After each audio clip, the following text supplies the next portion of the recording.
Assalamualaikum, berjumpa kembali dengan Mandala di channel podcast Horor Reborn. Marhaban ya Ramadan.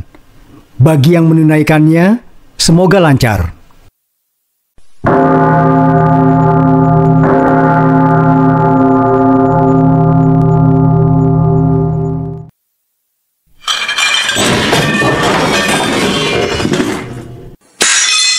Tasya menghela nafas berat saat mendengar suara benda jatuh dari dapur.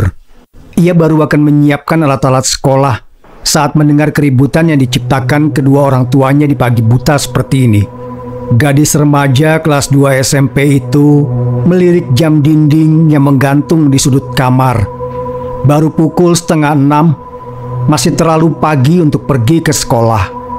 Bisa dibilang sekolah adalah tempat favoritnya, karena di sana ia tak mendengar suara barang yang dilempar, dan tentu saja tak ada perdebatan orang tuanya. Gadis itu membuka jendela kamar untuk menghirup udara pagi yang segar. Tak ia pedulikan nyamuk-nyamuk yang masuk dan mulai menggigiti tubuhnya.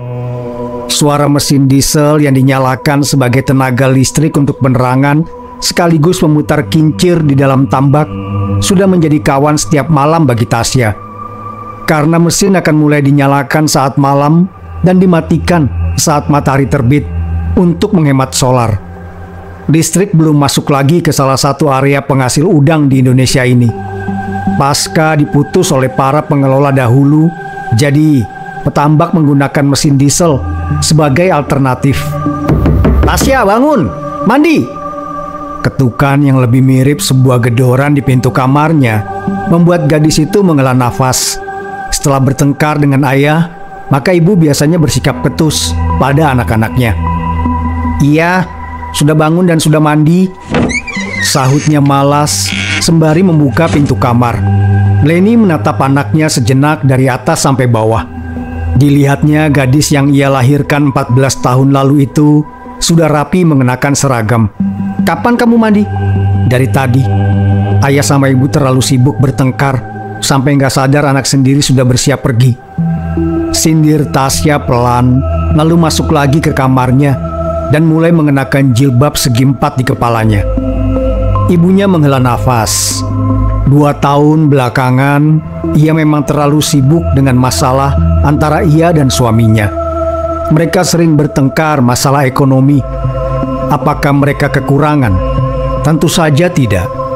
Dalam sekali panen, sedikitnya mereka bisa mengantongi sebesar 40 juta bersih setelah dipotong biaya operasional seperti pakan udang, pupuk, kaftan, dan obat-obatan. Sisa dari semua itu murni milik petambak dan tak perlu dibagi lagi dengan pihak perusahaan seperti dulu. Lalu, apakah mereka kaya? Itu juga belum. Karena semenjak hasil panen menjadi milik sendiri, Bagus, suaminya, jadi sering bermain judi, bahkan tak jarang main perempuan.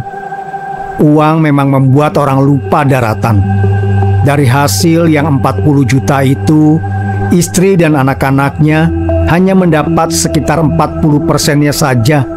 Dan itu pun harus cukup untuk kebutuhan sampai panen berikutnya, yang paling cepat sekitar 2,5 sampai 3 bulan sekali. Uang yang kurang lebih 16 juta itu mencakup semua kebutuhan, termasuk galon, gas, jajan anak, bayaran sekolah untuk 2 anak, dan sebagainya. Belum lagi jika ada kebutuhan mendesak. Itu cukup? Tentu saja. Leni hanya tak ingin suaminya menghambur-hamburkan uang. Pernikahan mereka sudah hampir 17 tahun, tapi mereka bahkan belum memiliki rumah di kampung halaman. Dan untuk terus menjadi petambak, umur mereka semakin menua dan kekuatan semakin melemah. Minggir bu, aku mau sarapan. Ucapan Tasya menyadarkan ibunya dari lamunan. Wanita itu menyingkir dari ambang pintu kamar anaknya, kemudian mengekori langkah gadis itu menuju dapur. Ibu baru masak nasi, kamu ceplok telur saja sendiri. Ibu belum buat sayur. Tasya yang sedang membuka tudung saji dan hanya melihat sebakul nasi, hanya menghela nafas. Aku sarapan di warung aja. Oh, ya sudah kalau begitu. Ini uang sakunya. Leni merogoh saku dasternya dan mengeluarkan uang pecahan 20.000 dan 5.000-an. Gadis itu menerima uang yang diulurkan ibunya, kemudian memasukkan uang itu ke saku rok panjangnya. Aku pergi dulu. Assalamualaikum. Tasya mencium punggung tangan ibunya, lalu mengambil tas di kamar dan duduk di balai-balai depan rumah, memakai sepatu. Ia melihat ayahnya baru saja keluar dari gudang mesin sembari menenteng ember berisi pelet untuk pakan udang. Tampaknya lelaki separuh baya itu baru saja mematikan mesin diesel, sekaligus hendak menaburkan pakan ke dalam tambak. "Sudah mau berangkat?" sapa Bagus sembari mengaduk pelet di dalam ember dan memberinya sedikit campuran molase untuk merangsang laju pertumbuhan udang. "Iya," sahut Tasya pendek. Gadis itu mengikat tali sepatunya lalu beranjak. "Berangkat dulu ayah. Assalamualaikum." Bagus menghela nafas pelan saat melihat anak gadisnya hanya meraih punggung tangannya lalu menciumnya sekilas dan berlalu tanpa menunggu ia menjawab salam. "Waalaikumsalam." Pria itu menatap punggung anaknya yang menghilang di belokan menuju jembatan. Tasya menyeberang jembatan penghubung. Temannya menunggu di seberang sana. Ia memang gantian dengan temannya itu. Seminggu ia menebeng temannya dan seminggu temannya menebeng padanya. Kebetulan hari ini giliran temannya yang membawa motor. Jadi ia hanya perlu berjalan ke depan untuk kemudian naik motor bersama temannya. "Hei Syah." Tasya menoleh saat ia merasa ada yang menyapanya. Gadis itu mengernyit saat melihat seorang pemuda seumuran dirinya sedang tersenyum. Gadis itu menengok kanan kiri untuk memastikan tak ada orang lain, dan memang ia yang disapa pemuda itu. "Saya, Kak?" tanya gadis itu ragu sembari menunjuk dirinya sendiri. "Iya, kamu. Memangnya ada orang lain di sini?" Iya, Kak. Ada apa?" Gadis itu menghampiri pemuda tampan yang menyapanya. "Sudah mau berangkat saja? Masih pagi loh ini." "Iya, Kak. Takut telat." "Telat? Kamu bercanda ya? Masih pagi buta gini. Kita masukkan jam 7:30. Tasya mengerutkan kening. Ia melihat matahari memang belum terbit. Tapi bukannya tadi ia berangkat jam 6.15? Apa ia salah lihat jam? "Mampir dulu sini, sarapan sama aku." Pemuda itu berjalan ke arah sebuah rumah sederhana, seperti rumah petambak lainnya. Hanya saja yang ini sepertinya masih belum tersentuh renovasi. Berbeda dengan rumahnya yang sudah direnovasi sana-sini.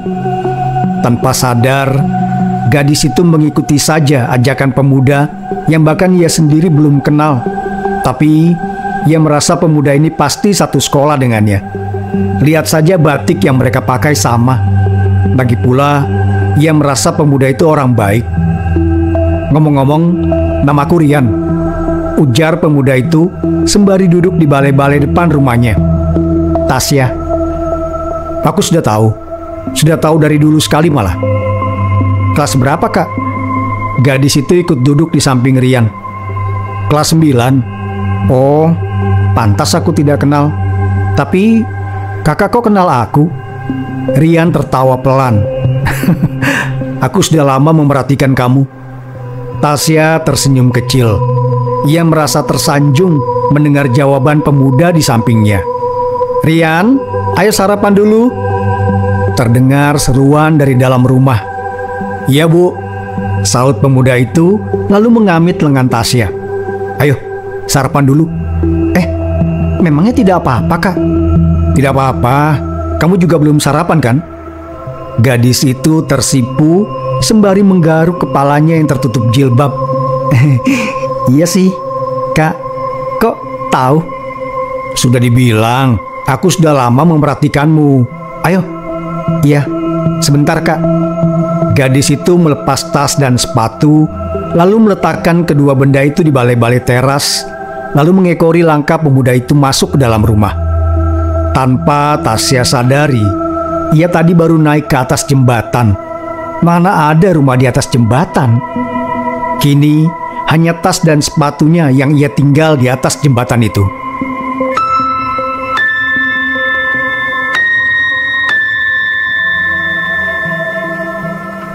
Bagus baru saja bersiap untuk menyipon, yaitu kegiatan menyedot lumpur di dasar tambak menggunakan selang besar untuk dibuang ke kanal.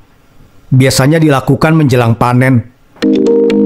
Telepon genggam di sakunya berdering, pertanda ada yang menelpon.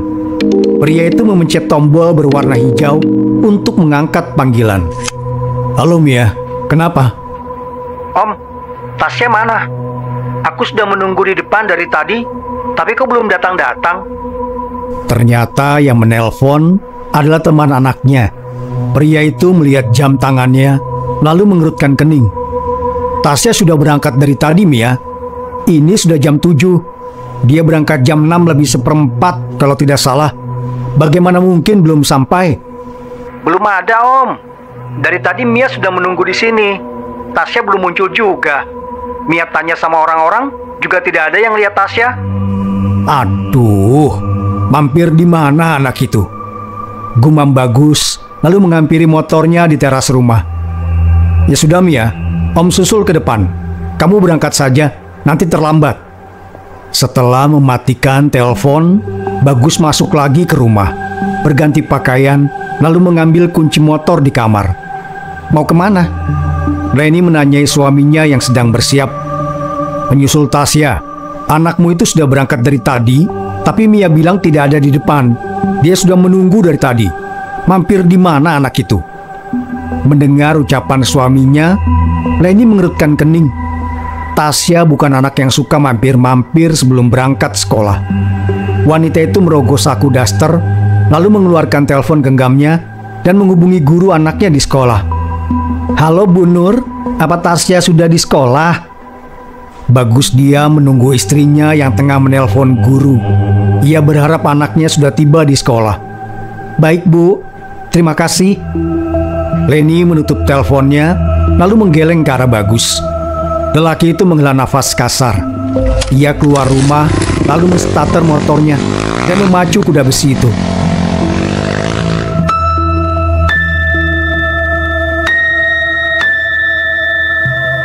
Ayo sarapan dulu, Natasya.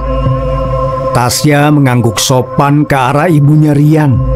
Jujur saja, ia sedikit gugup. Sebagai gadis, ia belum pernah diajak seorang pemuda ke rumahnya, walau hanya diajak sarapan bersama. Ini pertama kali bagi gadis itu. Jangan sungkan, Syah. Ini ibuku semua yang masak. Enak loh masakan ibuku, sahut Rian, seraya menyerahkan piring pada gadis di sampingnya. Terima kasih Kak. Bu, sudah, santai saja. Anggap rumah sendiri. Tasya tersenyum. Ia menatap Ibu Rian yang tampak lembut dan sangat perhatian pada anaknya. Adik perempuan Rian yang 2 tahun lebih muda darinya juga tampak sangat bersahabat. Mereka semua baik sekali padanya. Gadis itu mulai mengambil selembar roti tawar dan mengolesinya dengan selai stroberi. Tidak makan nasi goreng, nak? Tanya ibunya Rian. Tidak Bu, saya tidak suka nasi goreng. Oh, begitu. Ya sudah, Ibu ambilkan nasi putih ya. Tidak perlu repot-repot. Sudah, tidak apa-apa. Wanita yang masih terlihat cantik itu ke dapur beberapa saat, lalu kembali sembari membawa sebakul nasi putih dan beberapa mangkuk di atas sebuah nampan. Ini nak, makan nasinya. Ini ada rendang, tempe kecap oseng, mie, dan cah kangkung. Makan saja yang kamu suka. Wanita itu menata makanan di atas meja dan mempersilahkan tamunya untuk makan. Tasya menatap wanita Ibu Rian haru. Ibunya bahkan tidak pernah memperlakukan dia seperti itu. Saat ibunya masak nasi goreng dan ia mengeluh karena tak suka, maka wanita yang melahirkannya itu hanya menyuruhnya menggoreng ceplok telur atau disuruh masak sendiri. Terima kasih banyak Bu. Makanlah nak, Makan yang banyak, jangan sungkan. Gadis itu mengangguk semangat. Ia mengambil satu centong nasi, sepotong tempe kecap, dan sepotong rendang, juga cah kangkung. Rian, ibu dan adiknya tersenyum melihat Tasya begitu lahap.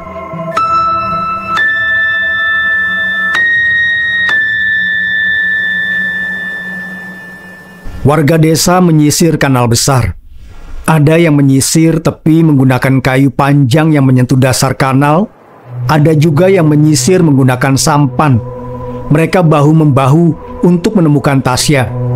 Barangkali saja gadis itu jatuh dari jembatan dan hanyut terbawa arus. Kalau memang ia terjatuh dan hanyut, tentu belum sejauh itu. Jam baru menunjukkan angka 8 kurang seperempat saat mereka mulai menyisir setiap bagian kanal. Diperkirakan gadis itu jatuh jam 6 lebih seperempat atau jam setengah 7. Tadi, saat Bagus menyusul putrinya, ia terkejut saat akan menyeberang jembatan dan mendapati tas sekolah dan sepatu gadis itu ada di atas jembatan. Ia memanggil-manggil nama anaknya, tapi tak ada sahutan. Kebetulan ada warga yang lewat. Ia menceritakan kronologi kejadian sampai ia menemukan tas dan sepatu anaknya di atas jembatan. Warga tersebut menduga gadis itu terjatuh dari jembatan. Lalu ia memberitahu warga desa yang lain. Sekitar 60 orang datang dan membantu pencarian Tasya. Sayang, sampai ujung kanal disisir dan matahari hampir terbenam, Tasya belum juga ditemukan. Pak RT menghampiri Bagus yang tengah mengusap sudut matanya. Pria itu tampak sangat terpukul. Berbagai praduga muncul dalam pikirannya. Ia takut kehilangan anak sulungnya. Leni yang berdiri di samping suaminya sembari menggendong anak kedua mereka juga tampak menangis. Wanita itu sesekali menyusut air mata. Mas Bagus, pencarian sementara harus dihentikan. Tentu saja karena hari sudah hampir malam. Beritahu Pak RT. Lalu, bagaimana dengan anak saya, Pak? Begini saja, Mbak Leni pulang ke rumah. Kasihan si kecil. Mbak Leni juga butuh istirahat dan banyak-banyak berdoa. Malam ini, Mas Bagus ikut saya ke rumah Pak Muryadi. Kita minta nasihat beliau. Baiklah. Bagus menyetujui usul Pak RT. Ia mengantar istrinya pulang, lalu selepas maghrib, lelaki itu pergi bersama Pak RT. Mereka akan menemui kiai di kampung mereka. Setelah sampai di rumah Pak Yadi, keduanya menyampaikan maksud kedatangannya dan meminta nasihat lelaki berpeci itu. Pak Yadi menghela nafas pelan. Lelaki itu mengeluarkan tasbih dari saku bajunya, lalu mulai berzikir sembari memejamkan mata. Sekitar 5 menit kemudian, ia menatap Bagus sembari menghela nafas berat beberapa kali. Sebentar lagi azan Isya. Ayo kita sholat ke masjid. Sholat nah Bagus. Berdoa yang banyak sama Allah. Selepas sholat, saya akan ajak jamaah masjid untuk azan di sepanjang tepi kanal dan di atas jembatan. Kita bergantian. Jangan berhenti sampai anakmu pulang. Pak RT ajak warganya untuk ikut bergantian azan. Baik Pak, sahut Pak RT mantap. Pak, anak saya kenapa? Tanya Bagus tak sabar. Ia takut akan semua praduga yang muncul di benaknya. Pak Yadi menatap Bagus cukup lama, lalu menghela nafas lagi. Anakmu ikut orang alam sebelah. Ya Allah. Bagus berseru, lalu terisak mendengar penuturan lelaki di hadapannya. Ia sangat menyayangi anak gadisnya. Ia takut kehilangan Tasya.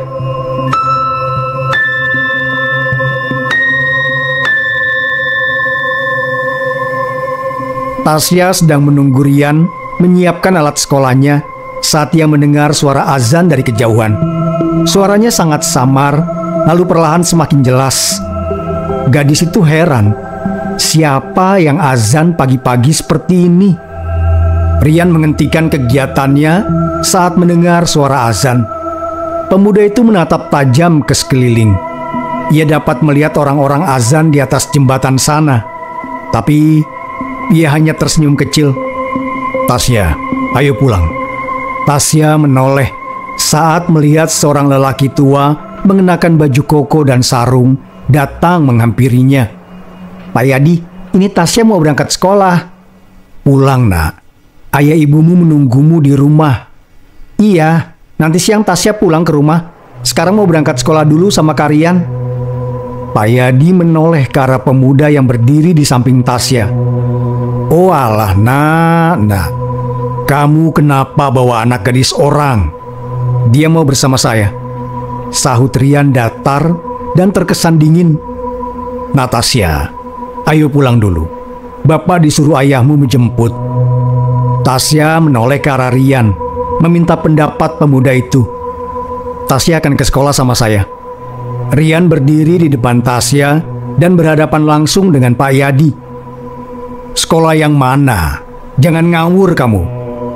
Pak Yadi yang sudah berpengalaman menghadapi orang seperti Rian tertawa pelan. Mulutnya komat kamit menyebut asma Allah. Seketika Rian terdorong ke samping dan terjatuh. Tasya hendak membantu Rian bangun, tapi lengannya dicekal oleh kiai kampungnya. "Pulang, Nak. Ayah ibu mencarimu." "Lepas, Pak.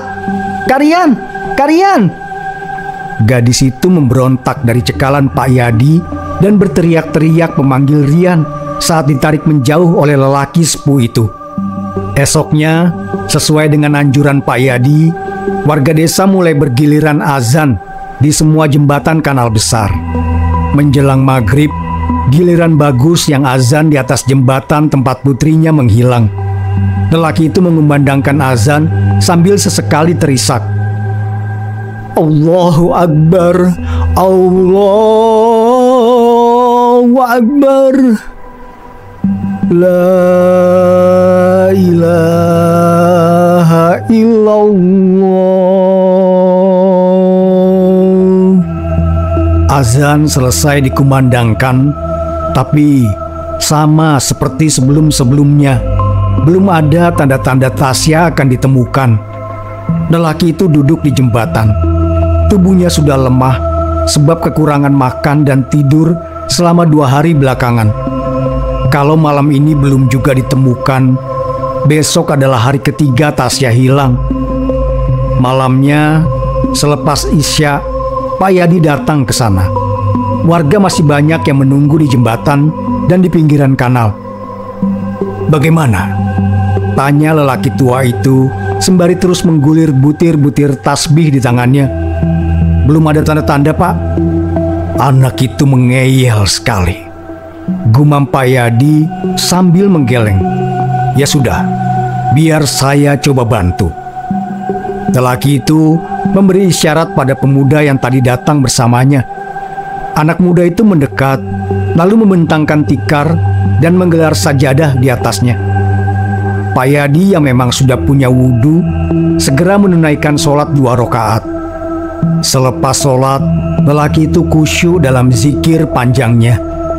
Tak ada yang tahu bahwa Sukmanya sudah berdiri di depan sebuah rumah. Di balai-balai rumah itu, ia melihat Tasya tengah mengobrol dengan seorang pemuda. Lelaki tua itu menggeleng. Ia menghampiri keduanya. "Kenapa kamu masih tidak mengembalikan anak ini?" ujar Pak Yadi dengan nada tinggi. Wajah Rian merah padam. Ia begitu marah karena untuk kedua kalinya Pak Yadi datang untuk mengambil Tasya. "Ayo nak, kita pulang." "Tidak, Pak. Tasya sudah betah di sini. Di rumah orang tua Tasya selalu bertengkar. Tasya lebih betah di sini." Pak Yadi mengangguk-angguk, mulai memahami situasinya. "Pulang dulu, nak. Orang tuamu ingin meminta maaf untuk kesalahan mereka." Mendengar hal itu, tampaknya Tasya luluh. Tapi berbeda dengan Rian yang terus-menerus mencegah Tasya pergi. "Dia bohong, Tasya."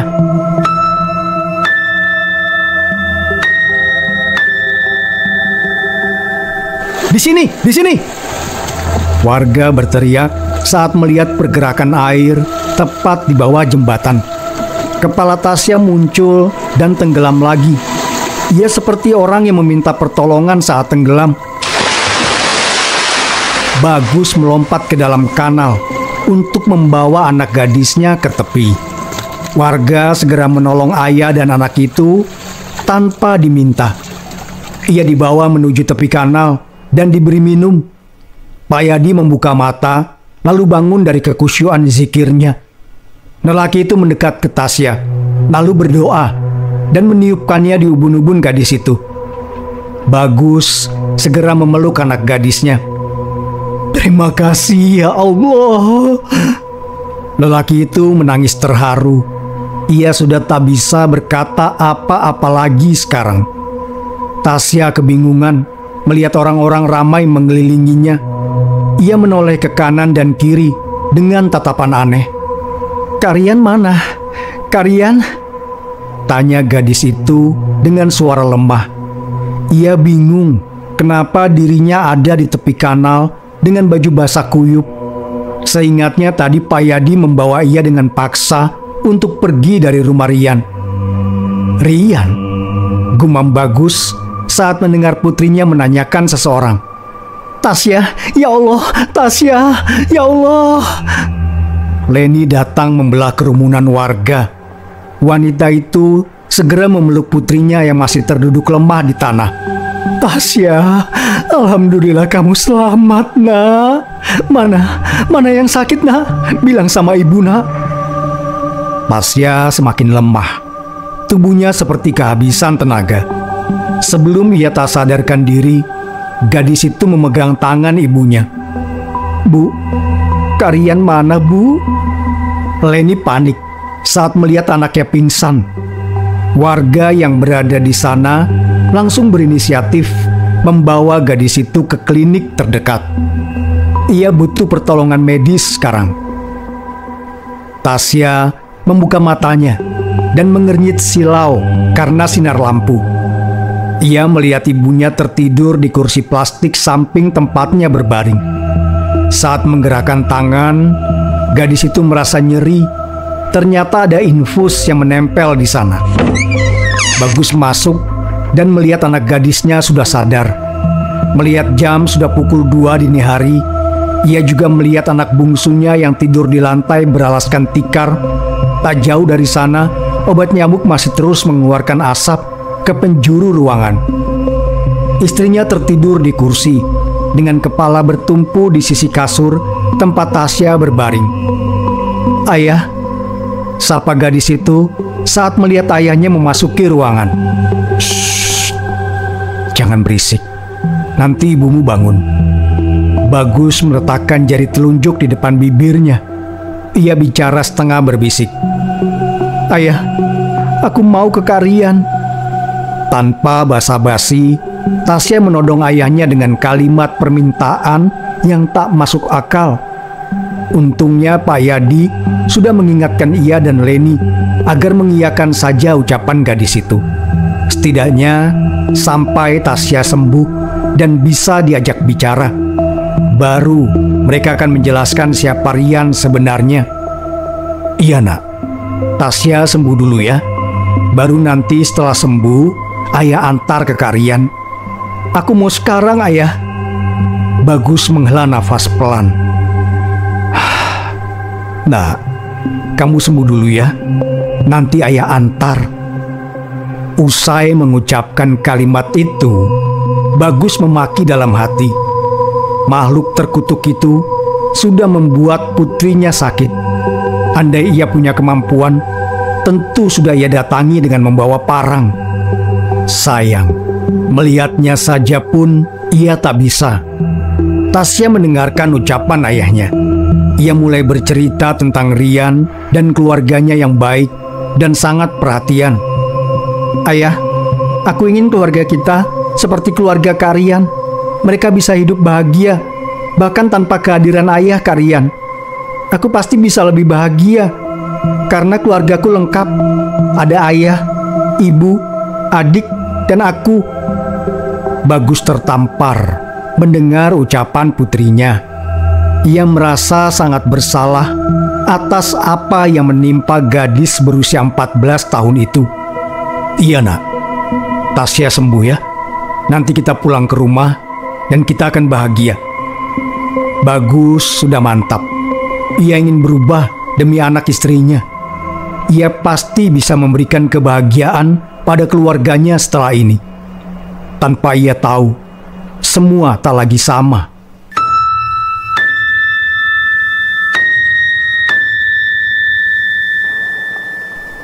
Tasya memuntahkan semua yang baru saja masuk ke perutnya. Entah mengapa, gadis itu merasa semua makanan yang dimasak ibunya hambar. Padahal, ibunya sudah memasakkan sambal udang yang jadi favoritnya. Tidak apa-apa nak, Tasya belum sembuh benar.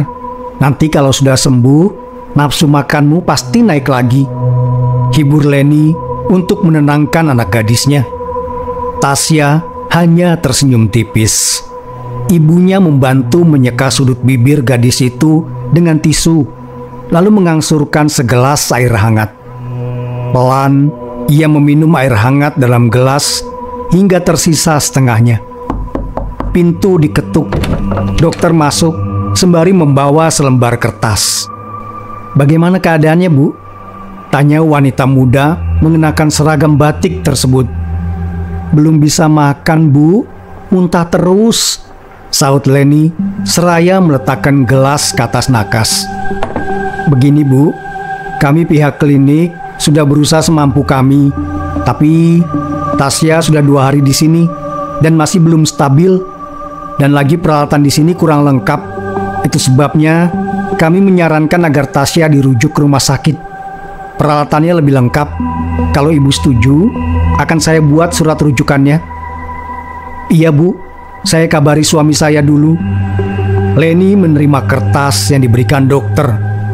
"Saya permisi, silakan."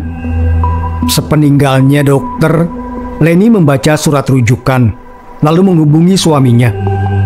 Bagus memang sedang pulang ke rumah untuk memberi pakan udang. Tasya dibawa menuju Tanggul menggunakan takbot. Sementara di Tanggul sudah menunggu mobil ambulan yang sudah dihubungi oleh pihak klinik. Setibanya di rumah sakit, gadis itu segera dibawa ke ruang observasi dan diperiksa oleh dokter yang ada di sana.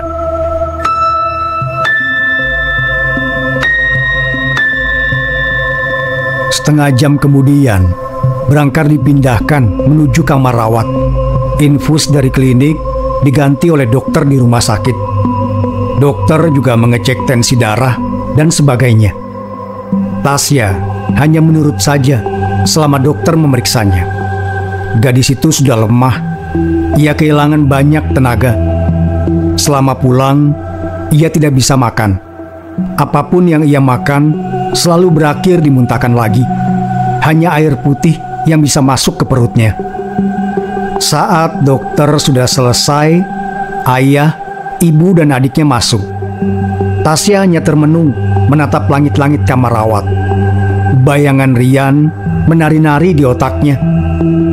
"Karian," gumam gadis itu pelan. Entah dapat energi dari mana, tiba-tiba ia duduk, lalu turun dari tempat tidur. "Tasya, ada apa nak? Kamu butuh sesuatu?" tanya Bagus seraya menghampiri putrinya. "Aku mau ke Karian." "Tasya, kamu belum sembuh nak.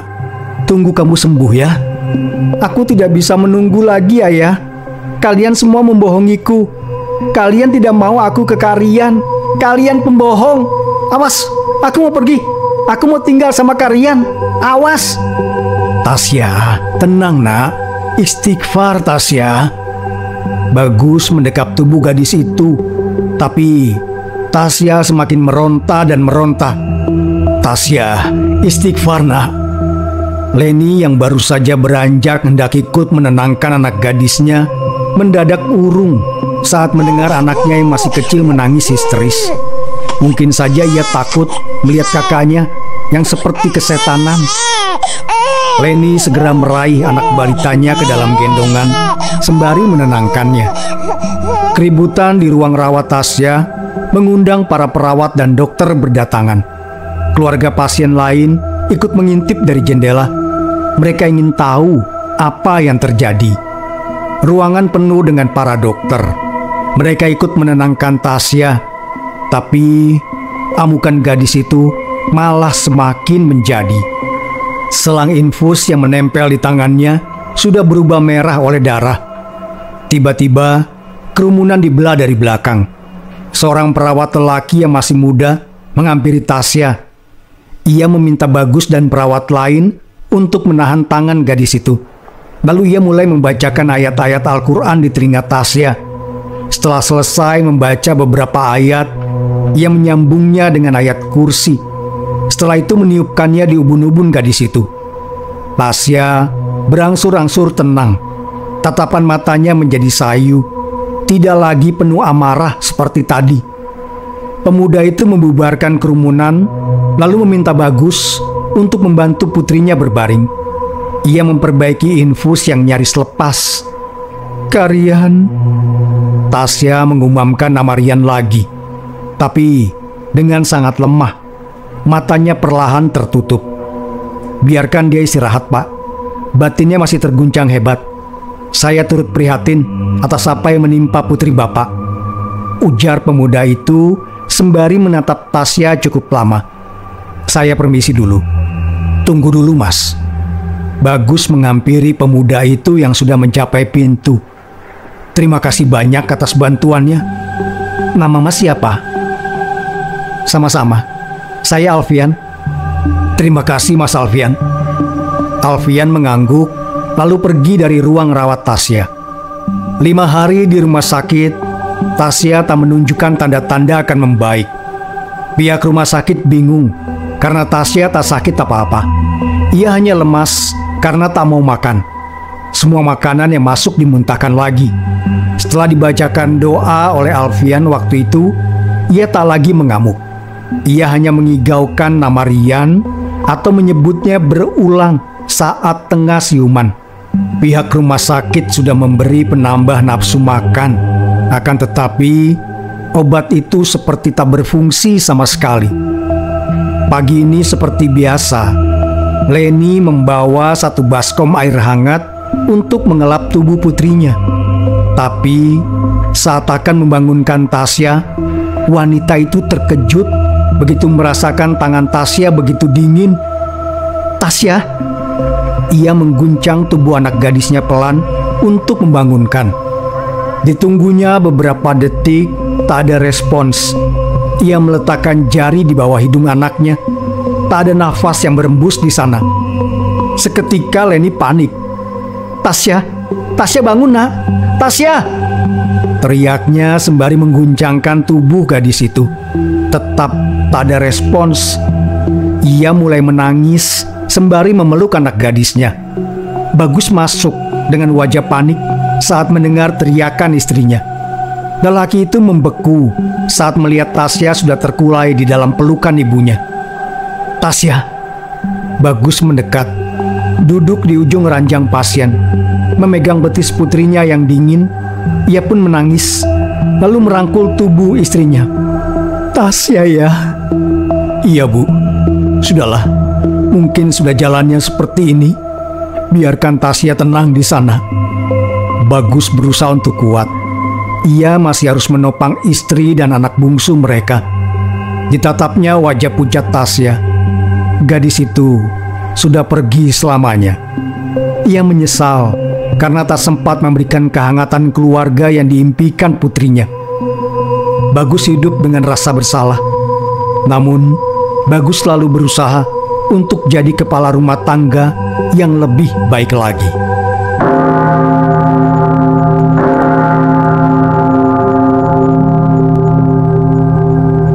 Terima kasih sudah mendengarkan. Wassalamualaikum warahmatullahi wabarakatuh. Sampai berjumpa kembali. Sapunyere pegat simpai, paturai patepang deui.